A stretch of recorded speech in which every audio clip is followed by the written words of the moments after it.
Hi, I'm Dave Sekera, the Chief Market Strategist here at Morningstar. Thus far this year, defensive sectors have held their value better to the downside. Sector valuations among the defensives are largely in line with a composite of the fair values of the underlying stocks that we cover in each of those individual sectors. However, I would note that the utility sector is slightly on the overvalued side. These stocks in the consumer defensive sectors have benefited as investors are becoming increasingly concerned that the U.S. economy is weakening enough that we could soon be entering recession. And of course, earnings among the defensive sectors are less sensitive to economic variability. Please take a look at your screen to see our analyst top picks.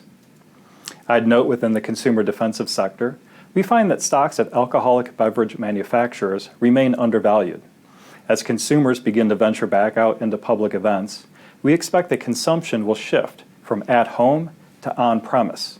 And in on-premise consumption, consumers typically imbibe higher margin branded products.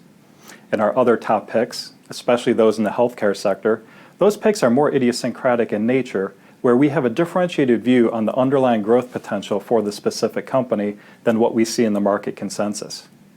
Among the utility sector, that certainly provided investors with a safe haven in this turbulent market year to date. However, we do expect inflation to begin to moderate later this year. We do caution that valuations in the utility sector would be the most at risk if inflation persists longer than expected. Utilities are the most sensitive sector to inflation, mainly because of their mostly fixed revenues, large capital investment budgets, and borrowing needs. For greater detail on our analysis for any of these stocks and for the other companies we follow, please visit Morningstar.com.